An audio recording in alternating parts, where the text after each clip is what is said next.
Magandang gabi sa lahat, 7 p.m. Philippine time. How's your last meal? Kakatapos ko lang po ng dinner ko. Ano bang kinain ko? Meat at saka, ano bang meat? Pork.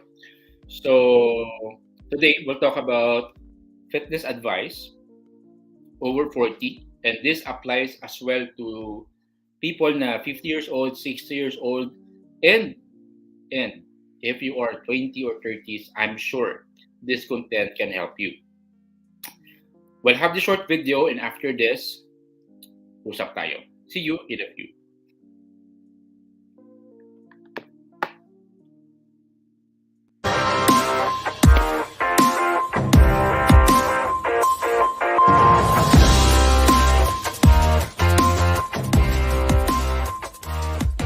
Three, two, one.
Okay. Hello po again sa lahat. Ako po nasisiyahan, yung puso ko galak na galak kasi nakakatapos ko lang ng dinner just in time for tonight's live. Let me know where... Okay, sorry. Let me know saan po tayo naka-tune in so I can recognize your place. And as well, for those who are listening dito natin sa live natin, we'll have a Q&A. I am interested to know about your stories as well. Good evening to you, Ma'am Ina. Great to see you. Sir Mario, as always, Lamberto.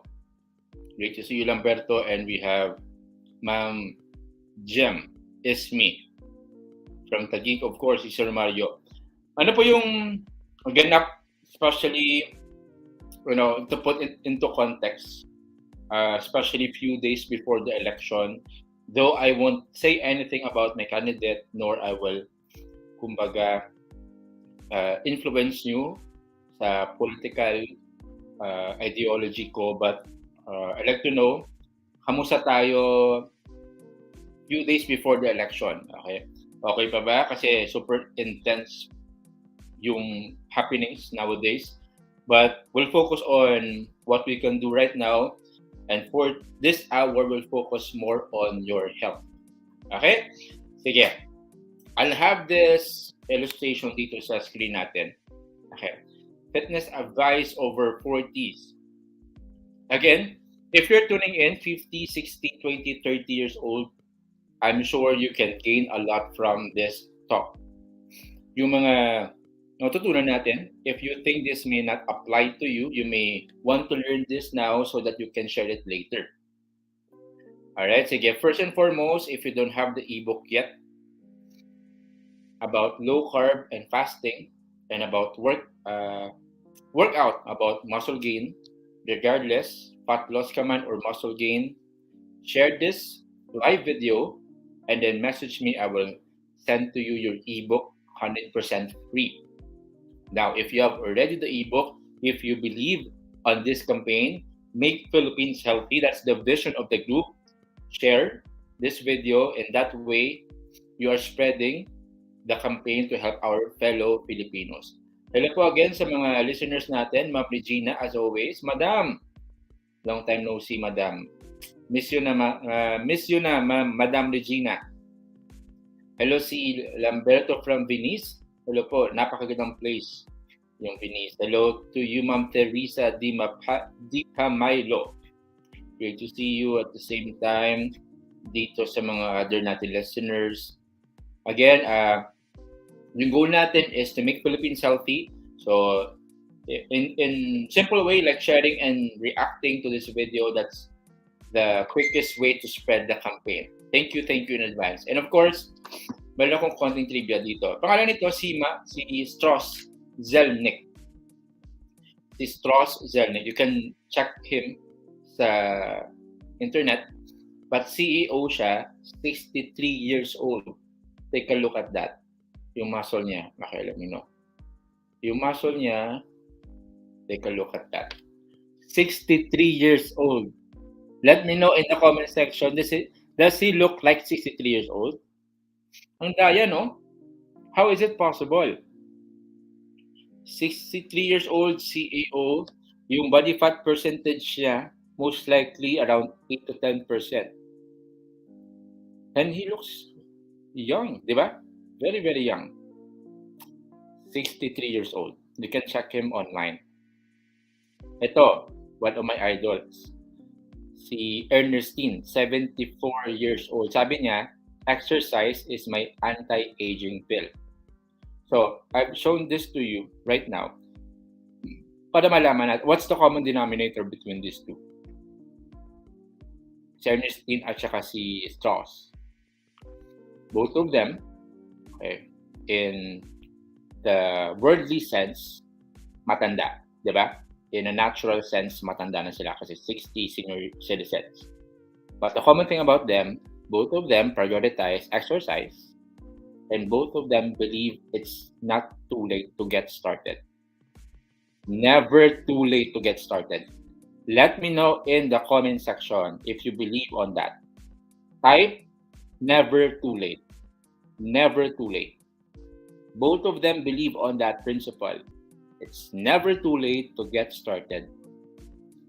I hope you place that in not just in your mind but also in your heart na pwede po as long as you are in the right direction, right information at saka right na guide, never too late. Meron tayong mga parents pa, if they are staying with you, and if you are still communicating with them, be grateful that you can at least you can join them in their pursuit, any pursuit that they have. But the good thing about this, they can still start fresh. Never too late. Tama? So maybe you can, if you are 20s and 30s and you're watching right now, the best gift that you can give to your parents or maybe to your grandparents is health. And that is through building muscle. Okay, napaka-underrated po ng muscle gains. Especially maraming myths at saka maraming misconception about it. And alam nyo yung effect ng ganung misconception. Misconception number 1 is yung exercise is only for the young. Misconception number 2, eating more protein will damage your kidneys. So these two, supposedly the most important things that you must prioritize, na may miss out natin because of wrong information. It has been debunked many times. And ang hindi lang maganda, the damage has been done. Diba? We have seen it today.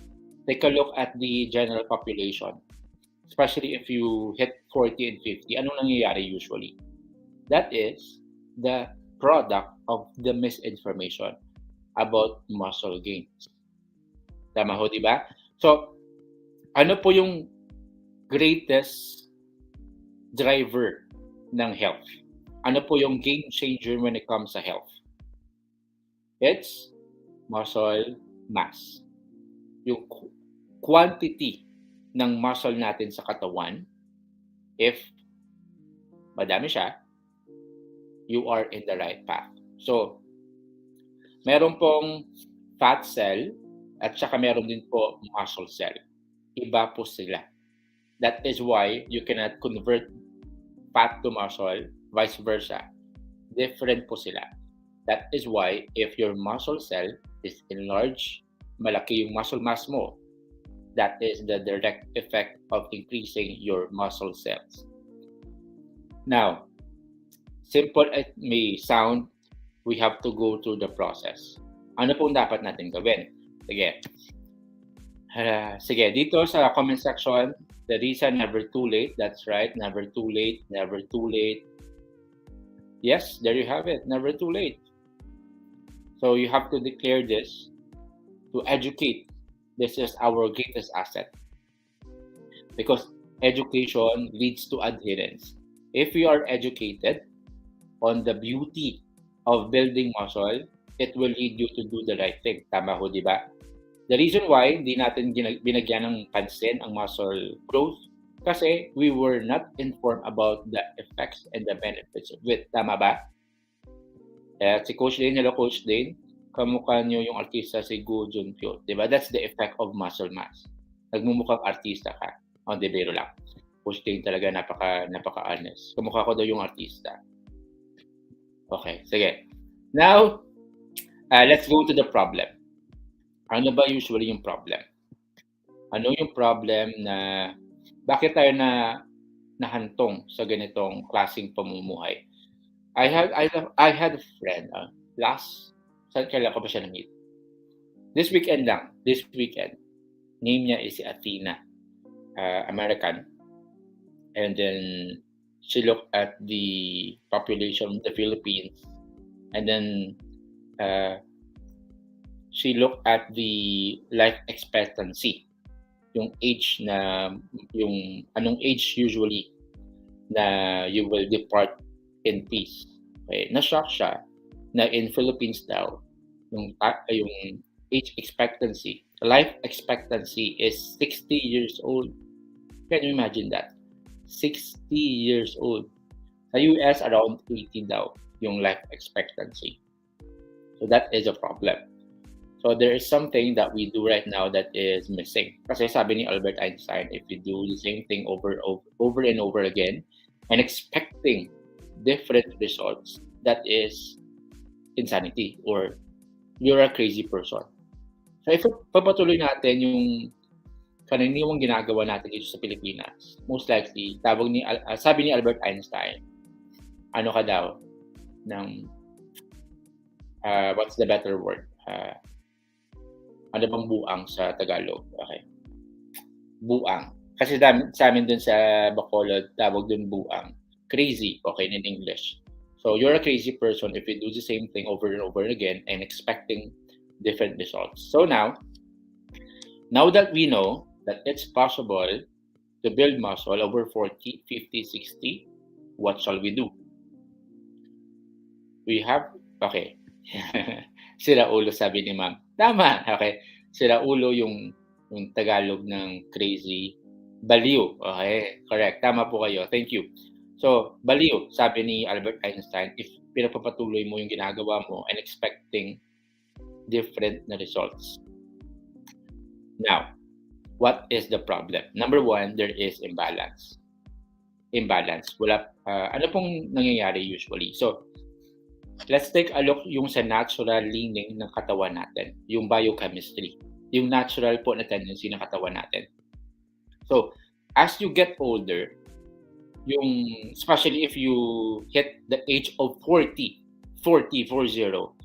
your body starts to lose muscle mass 3% per year. 3% per year. You will decrease in muscle mass right after at the age of 40. Bakit? Kasi may imbalance. Yung ginagawa po yung brain natin, nagsisend siya po ng signal sa katawan natin to either build muscle or break muscle.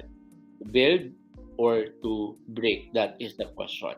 To build muscle or to break muscle, that's the question. Nung kabataan po tayo, okay, teenager, metabolism and everything and hormones, yung katawan natin is leaning towards muscle building naturally, given if you have workout and given you have the right nutrition usually.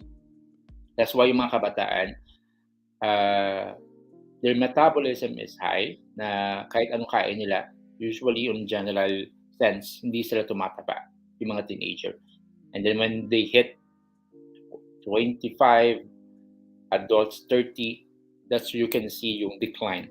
Okay? So, yung problem dito is when you turn 40, your brain will signal na it's time to break down muscle. That is why sarcopenia is very common.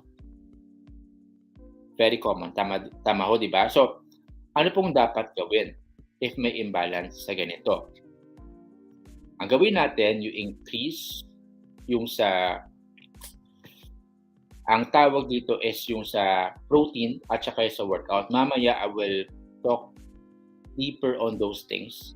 But that's the number one problem, imbalance. So meaning, it is normal to break down muscle, but you should not accept it as your destination. Tama ho, di ba? Kasi we have seen it many, many times and backed by science that it's possible to build muscle given the right lifestyle.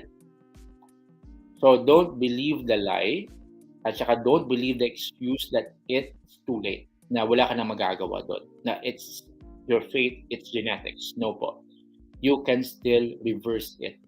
Okay lang po sana kapag wala tayong may nakitang produkto ng nag-reverse ng aging. Okay? But it is possible. So that's number one. You have to hear it muna sa mind natin na it's very, very possible. Okay? Number two problem.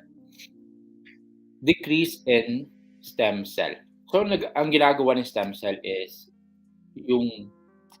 it helps yung sa pag-repair at sa pag-build ng muscle. Yung stem cell na meron po tayo, very important yan sa pag-repair ng muscle, pag-retain ng muscle, at saka sa pag-build ng muscle. Kapag kulang po ito, most likely delay din po yung growth natin. We will break down muscle. That's why it's very, very important. So,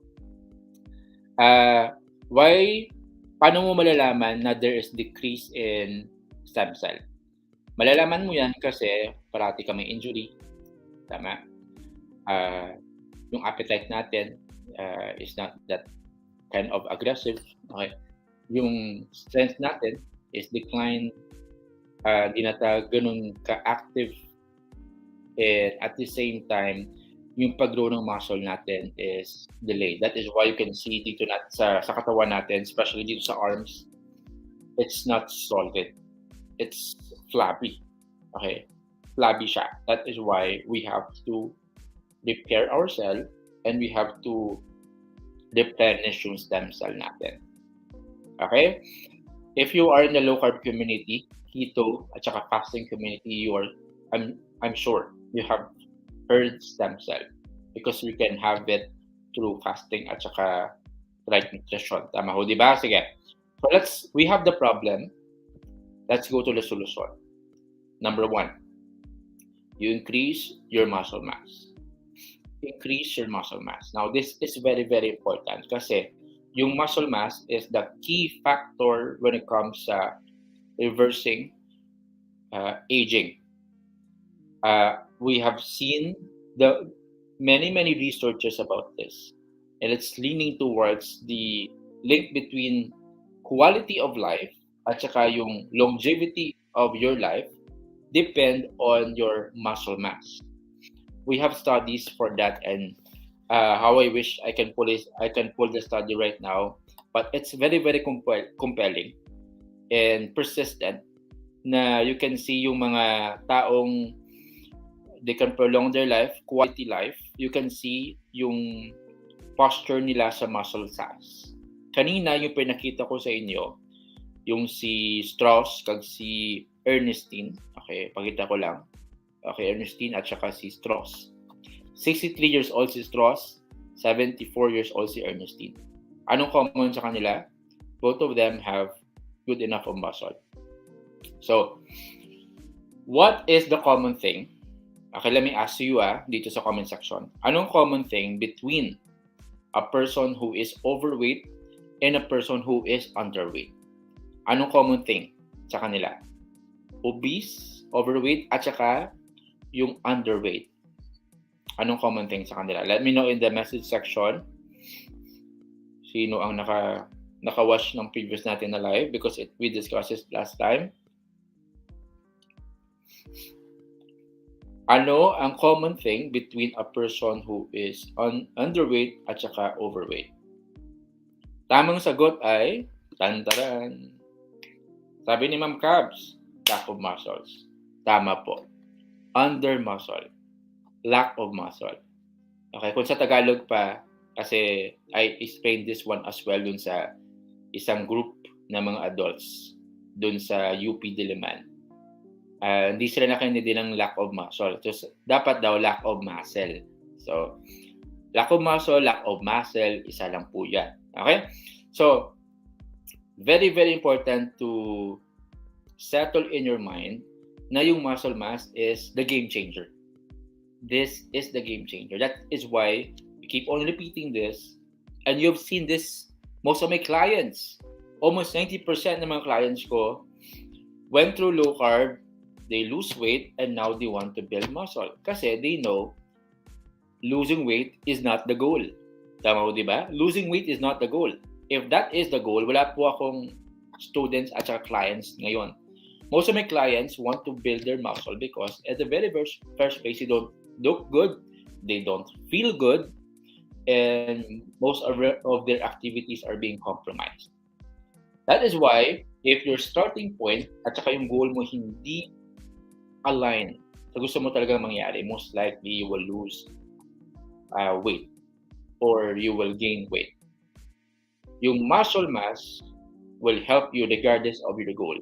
Fat loss man yan or muscle building, or you want to gain weight as well. But let's be specific. That is why we say fat loss at saka muscle gain. We don't say weight loss. Kasi if you say weight loss, that could mean you may lose muscle mass as well. Your muscle is very, very expensive to build. So you don't want to lose that. You don't say weight gain. Kasi that could mean gaining of fat as well. As much as possible, we want to get rid of that, correct? We want to build muscle. That's the key word. Number 1, increase your muscle mass. Solution number 2, how can we increase our muscle mass? It's by protein and nutrient. Okay, let me edit this. Nutrient dense food. Protein and nutrient dense food. Protein muna tayo. Sa protein, especially if you hit 40, you should increase your protein content by 30%. By 30%. In fact, under protein po karamihan sa atin. Under protein. How much more if you hit 40? Ang problema po, there is this dissemination na eating protein will impact your kidney, and that is 100% absolutely false. We have seen it and we have studies for it. Unless you have existing kidney problem, check, and it's best to consult your doctor about it. But most of us are under protein, much more if you turn 40, kasi your body starts to break down muscle. So meaning, yung maintenance for protein, which is very important for muscle build, tumataas. Tama ho, di ba? So, mas okay na mas mataas si protein kaysa sa kulang. So, a good rule of thumb is yung 1 gram of protein per pound of your weight. That's the ideal, especially if you're working out. Others would say, especially if you're 40 and above, you can go for 1.2. But for simplicity's sake, and some of you are not yet ready for that, you can go for 1 gram per pound of your weight. So, kunwari, your goal is 150 pounds. So, you must eat 150 grams of protein every day. Okay po? So that is for the protein. Yung nutrient-dense food, I like to emphasize yung omega-3. Omega-3, DHA, EPA. Very, very important po yan if we talk about muscle gain at saka recovery. Yung EPA at saka DHA na very present sa omega-3, again, we must be intentional sa omega-3 kaysa sa omega-6. Yung omega-6 po, it's a bit surplus kasi very present siya usually sa kinakain natin. Yung omega-3, kaunti lang po. That is why you must be intentional with omega-3s. So yung omega-3, meron siyang EPA, DHA, and these two are very, very important sa pagbuo ng muscle. So yung good fat, like yung fish oil, very important po yan to increase testosterone levels. Yung testosterone levels are the hormone that we need, and this is the game changer then if you want to build muscle. Testosterone are important not just for men but also for women when we talk about muscle gains. Okay po? So take a look sa grocery natin if present yung fatty fish. Okay, on average, you have to take 500 grams ng fatty fish a week para ma-target mo po yung needed na RDA for omega-3. 500 grams a week. Okay? If hindi siya ma-reach, that's where you can supplement. Hindi po mandatory yung supplement. That is why it's called supplement, because you take it supplementary lang siya kapag kulang. So your goal must be take it from your real food, from fatty fish. If hindi ma-reach, go for supplementation. Alright? Sige. Solution number 3, let's go for resistance training. So resistance training is different from exercise. The goal of exercise is para magpawis, para maglakad. Though they are all good, nakakatulong yan to decrease cortisol level. Cortisol level is a stress hormone, too much of which is not helpful to build your muscle. In fact, it breaks down muscle, too much of cortisol. Ang resistance training iba. Kasi yung goal here is to trigger muscle growth. In fact, if you are 14 and above, all the more that you need to be in the gym. Kasi you have to trigger muscle growth, which is very, very important for your health. Tama ho, di ba? Make sense? So, agawin natin yun ito. When you go sa gym, my recommendation is focus on the form and at saka yung execution. So, kunwari, ano pa dito meron? Ito, let's see, ano to, dumbbell. Okay? Sa dumbbell niyo po, when you say, you focus on form and at saka execution. Don't rush on lifting the dumbbell. So, kunwari, okay, konting demo. Bicep curl, okay? Yung bicep curl, diba ganito? Okay? Anong bicep curl? Okay. Diba ganito? Tama? So, bicep curl yan. So, when you go bicep curl and when you focus on form and execution, lower it down, focus on at least 4 seconds yung pag-stretch ng muscle natin. So, 4 seconds at least. So, kunwari, ganito. Diba? 1, 2, 3, 4. Up. 1, 2, 3, 4. Up.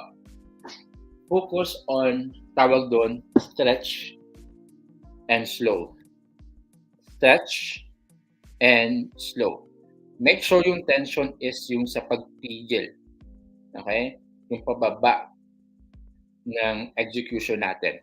When you do that and when you master that, you can have this tension sa muscle, which is very important to tear down yung muscle fibers. And that's the goal of building muscle.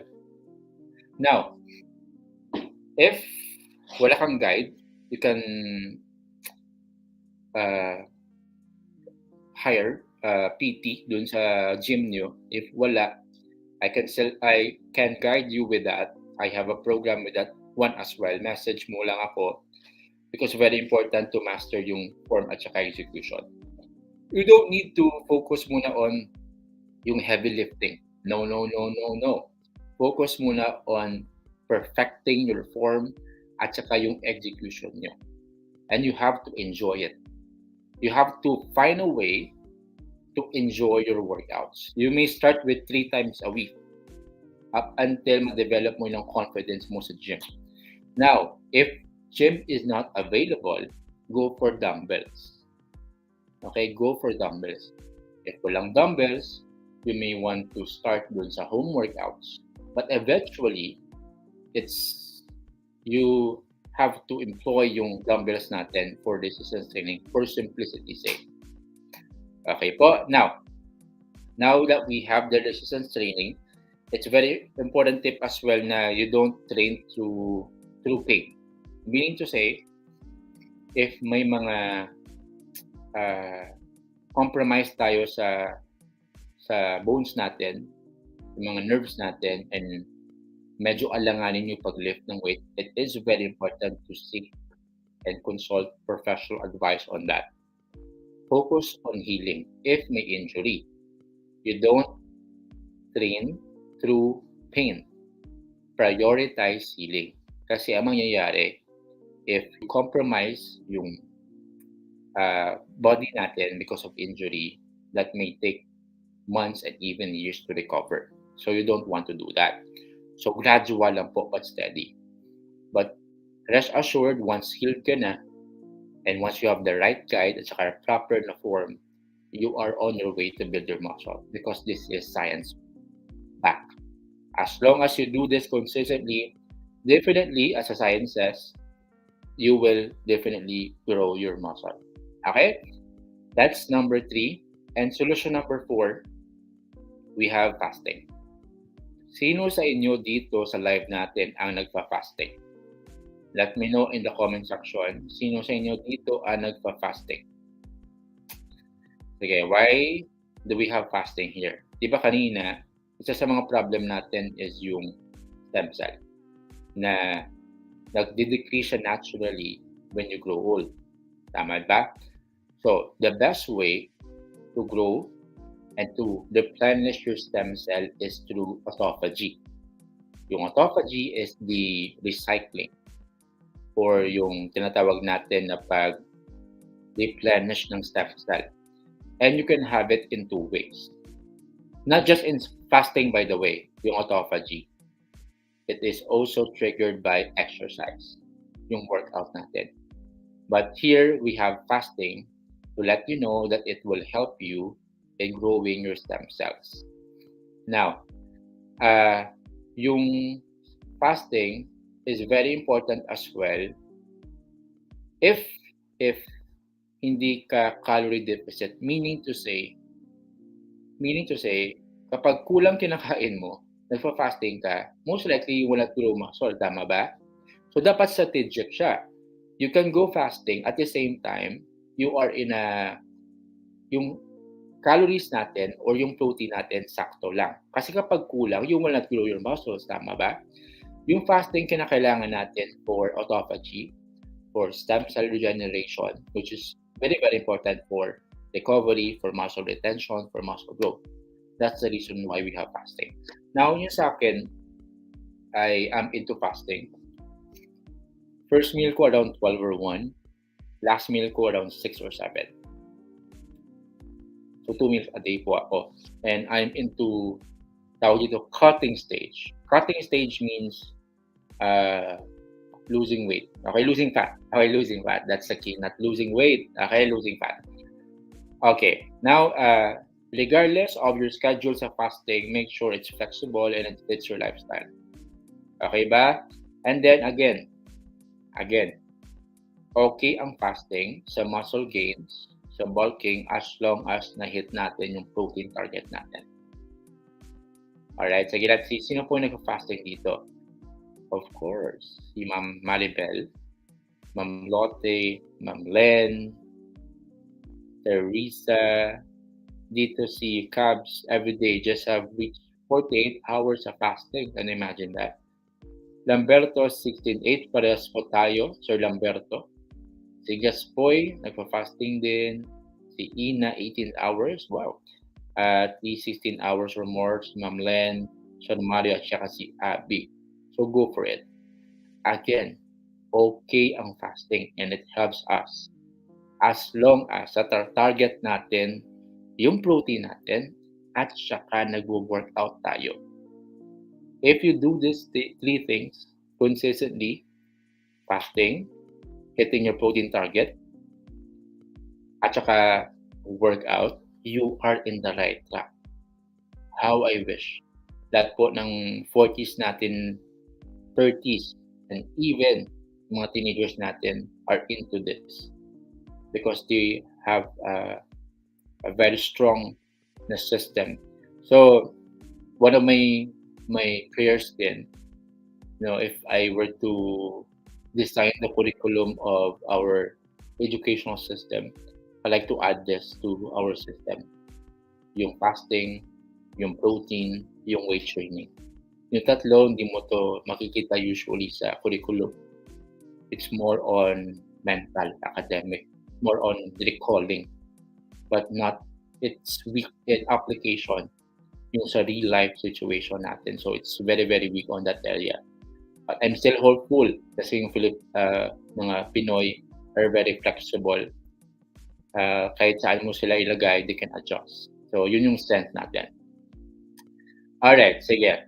Konting review and we'll have the question and answer after. We talk about imbalance as a problem. Yung muscle building at saka muscle breaking. And it starts to lose yung muscles natin at age of 40 and we lose around 3% per year right after 40. Problem number 2 is we decrease in stem cell. So anong solution natin? Increase your muscle mass, increase your protein. Okay, prioritize your protein at saka nutrient-dense food. Number 3, resistance training. You can have the focus on form and execution under resistance training. And solution number 4, fasting. Let's have our question and answer. Okay. Q&A muna tayo. Okay, sobrang payat ko na po kaya di muna ako nagpa-fasting, tama po ba? Okay. Now, yung fasting na nilagay natin doon, nilagyan ko ng disclaimer na only applicable lang siya if na-hit natin yung protein target natin. Now, given hindi mo kaya na ipasok yung 2 meals mo para ma-hit yung calories mo, that's where we can add 3 meals. Okay? You can go for 3 meals. So that's totally okay as long as you are working out. Dr. 𝐿 is always advocating that, especially if you are underweight, you can go for 3 meals. That's totally okay. Okay? Ma'am Ami, okay lang yan as long as protein at saka yung workout natin. Huwag po natin kalimutan yan. Other questions? Okay.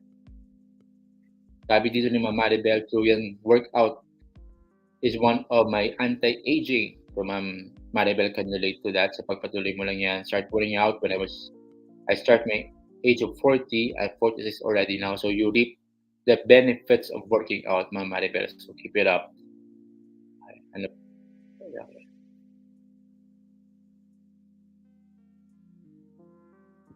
Dito from Ma'am Cabs, Coach, pwede po magdagdag ng weights aside sa dumbbells, yung resistance band at saka pilot bar. Now, totally okay.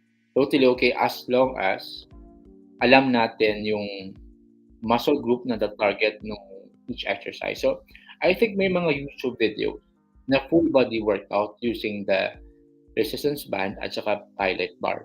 I have resistance band as well. Totally okay.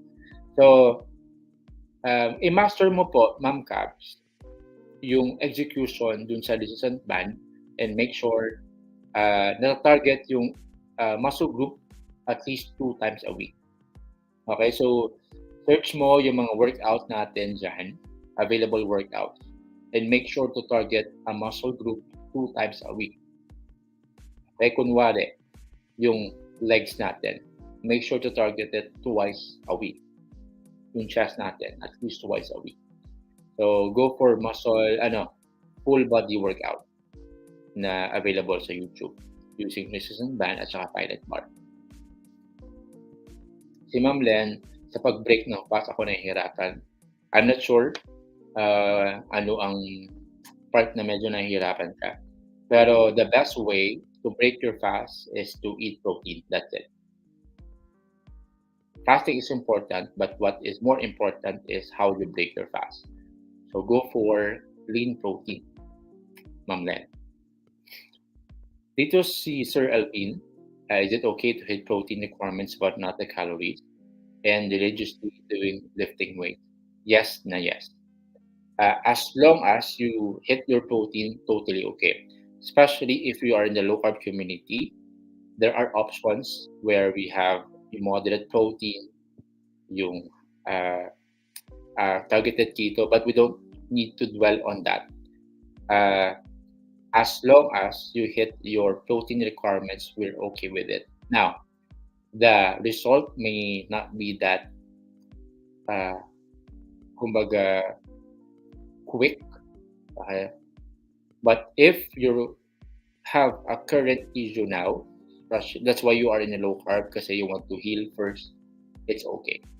But if you go sa ideal na way to grow your muscle, yung ideal is you have to target your calories.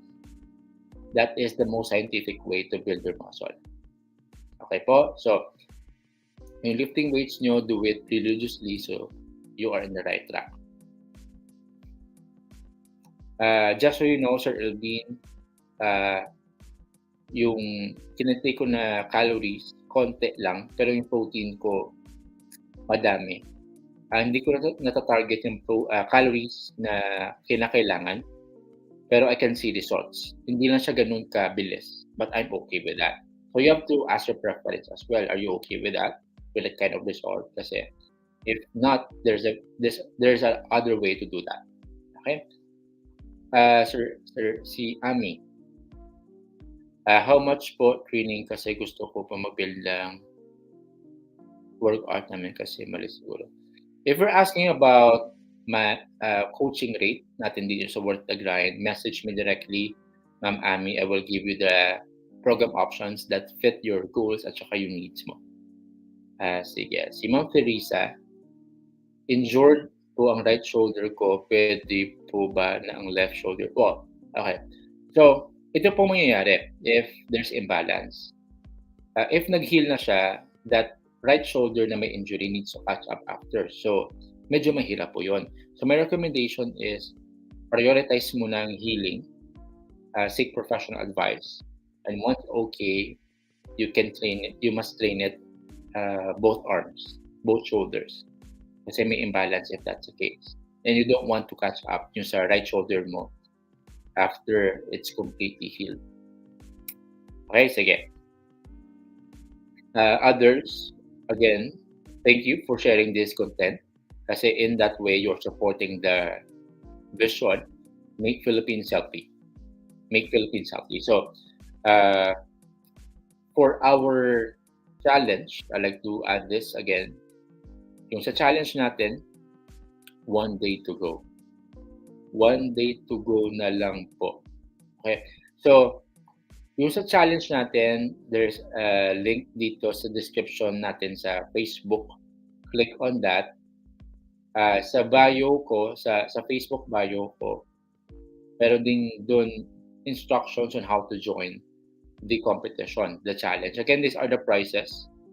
I just like to let you know na merong protein, merong bag, merong limited edition Worth the Grind shirt, merong sugar-free energy drink, at saka merong access sa Worth the Grind Academy. You can have this by joining the challenge, and meron pa pong today at saka tomorrow to join.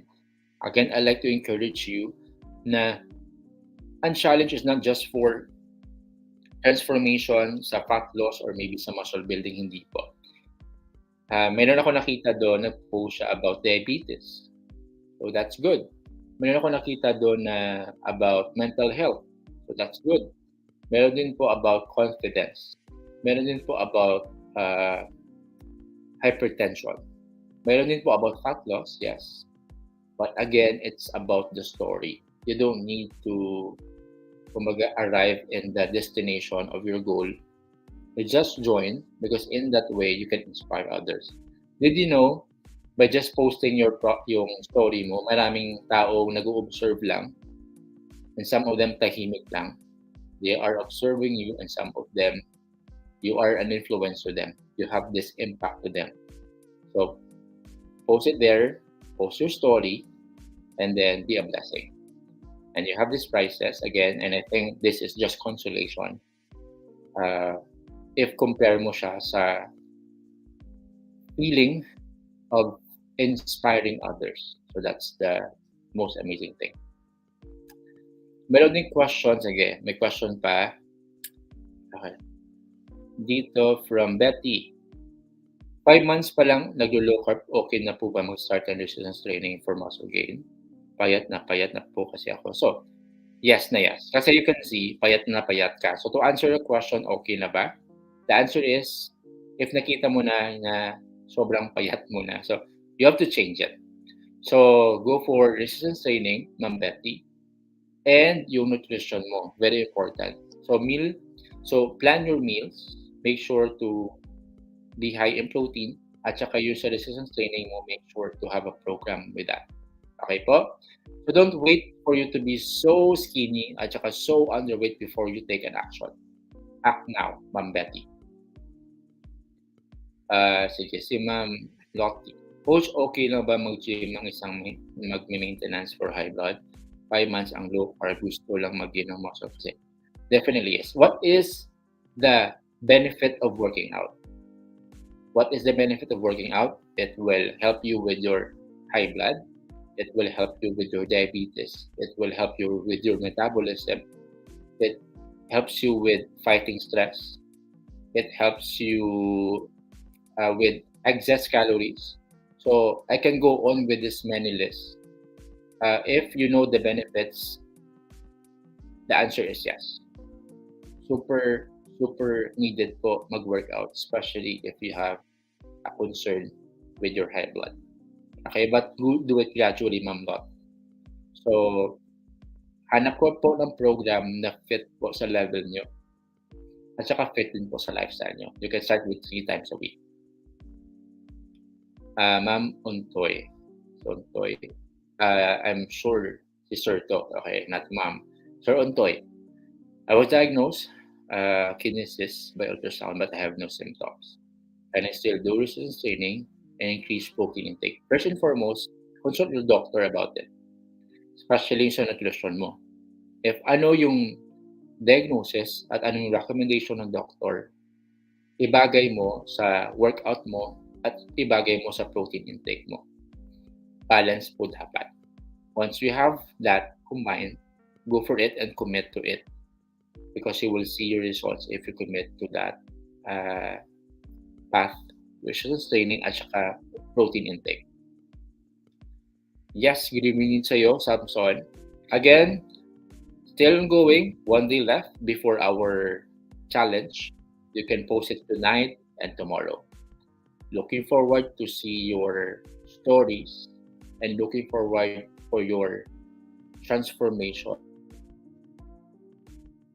and to make a mark, to be remarkable. When you say remarkable, worth making a mark in somebody's life. Again, this is Coach Lee Min-ho, empowering Pinoys around the globe to lose fat, build muscle without feeling deprived. Last question from Ma'am Betty. Ilang months po ba ako makita ng gain ng muscle? Well, safe answer is it depends on the level of your body fat percentage. If mataas po yung body fat percentage nyo, it may take time. But, given assuming yung normal lang po yung body fat percentage natin, commit at least 3 months. You may see some progress with your muscle. At least 3 months. Some would go for a year. Nakita ko po yung growth ko sa muscle when I committed 1 year. 1 year. 1 straight year.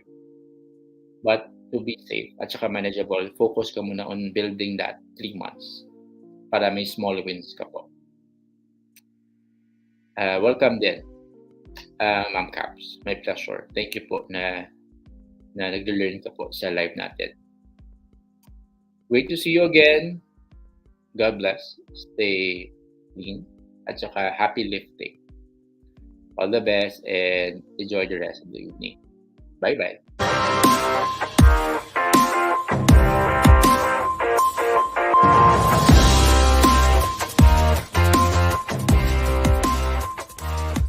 Three, two, one.